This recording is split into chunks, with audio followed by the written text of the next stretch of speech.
बिस्मिल्लाहिर्रहमानिर्रहीम अस्सलामुअलैकुम। Welcome to my channel.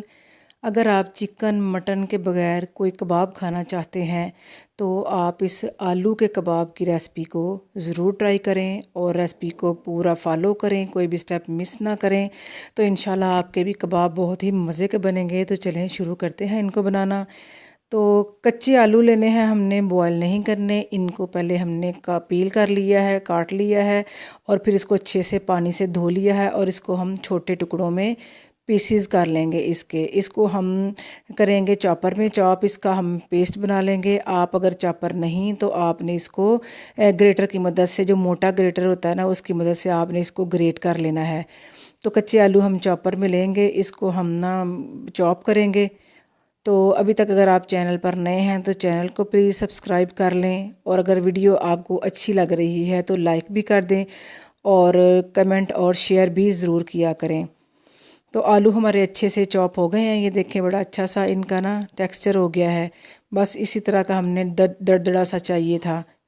तो आलू क्योंकि पानी बहुत जल्दी छोड़ते हैं इसलिए हम इनको मलमल के कपड़े से ना पहले इनका एक्स्ट्रा पानी जो है वो अच्छे से हम निकाल लेंगे। तो फिर इनकी बाइंडिंग कबाब की अच्छी होगी, वरना ये टूटने का ख़दशा होता है। तो इसलिए पहले इसको अच्छे से हम निचोड़ लेंगे और इसका एक्स्ट्रा पानी जो है अच्छे से हमने निकाल लेना है। और इसके साथ हम प्याज भी ऐड करेंगे। तो प्याज को भी हमने चॉप कर लेना है और चॉप करने के बाद इसको भी मलमल के कपड़े से ना निकाल के तो फिर इसके अंदर ऐड करेंगे। ये जो पानी आलूओं का बचा है इसको हम चेहरे पर लगा सकते हैं वाइटनिंग के लिए। चेहरा इसके साथ बहुत अच्छे से साफ़ होता है और क्लींजिंग हो जाएगा। तो ये देखें आलू हमारे बड़े अच्छे से खुश्क हो गए हैं, इनको हमने निकाल लिया है। और दो मीडियम प्याज जो वज़न में तकरीबन एक पाव थे, इनको भी हमने चॉपर में डाल के चॉप कर लिया है और इसका भी पानी हमने निकाल लिया है। अब इसमें कुछ स्पाइसेस ऐड होंगे। इसमें धनिया आपने डालना है ज़्यादा सारा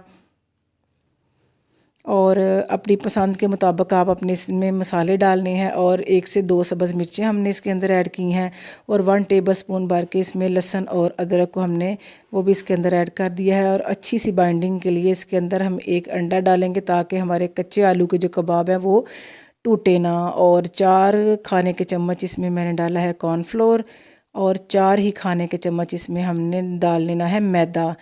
तो मैदे और कॉर्नफ्लोर के साथ ये बड़ी अच्छे से क्रंचिंग में आएगा और बाइंडिंग बहुत अच्छी होगी और ये इंशाल्लाह टूटेंगे नहीं।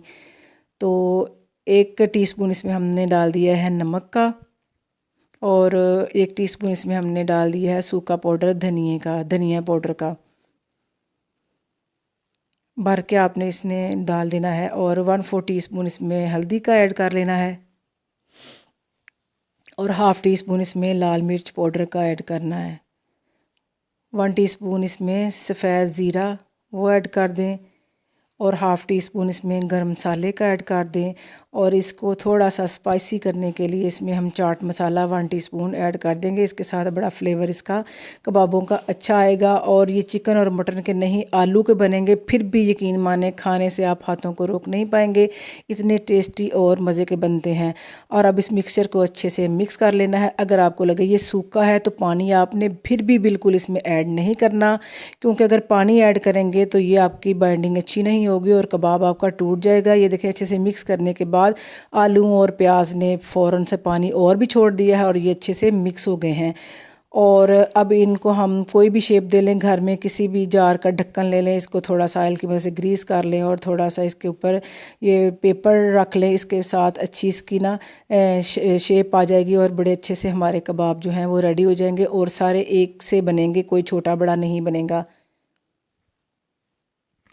तो फ़ौरन से आपने इस जो मिक्सचर है इसको हमने रखना नहीं, फ़ौरन इसको हमने फ्राई करना शुरू कर देना है, क्योंकि आलू और प्याज मज़ीद भी पानी बहुत ज़्यादा छोड़ेंगे तो इससे इनकी बाइंडिंग जो है वो टूटने का ख़दशा है। तो मीडियम आंच पे हमने तकरीबन 1 कप ऑयल लिया है, इसको हमने गर्म कर लिया है और आहिस्ता से हम एक एक करके कबाब इसके अंदर शैलो फ्राई करेंगे और प्यारा सा गोल्डन आने तक एक हिस्सा इसका जब पक जाए अच्छे से फिर हमने इसकी साइड चेंज करनी है। ये देखिए कितने प्यारे से हमारे गोल्डन सा कलर आ गया है।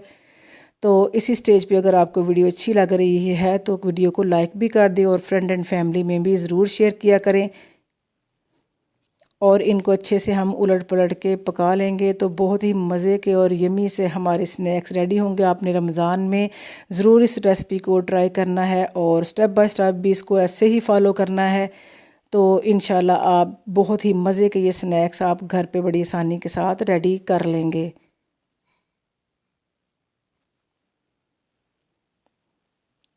फ्राई करने के बाद अब हम इनको डिश आउट करते हैं। तो यकीन माने ये खाने देखने में जितने मज़ेदार लग रहे हैं, खाने में उससे भी दोबाला इनका ज़्यादा टेस्ट और जायका है। आप ज़रूर इसको ट्राई करें। तो केचप के साथ लें या इसको आप हरे पुदीने की चटनी के साथ लें, जैसे आपकी मर्ज़ी है। तो वीडियो अगर आप पसंद आए तो आप ज़रूर कमेंट बॉक्स में अपने फ़ीडबैक दिया करें। तो नए वीडियो के साथ फिर हाज़िर होंगे। तब तक के लिए अल्लाह हाफिज़।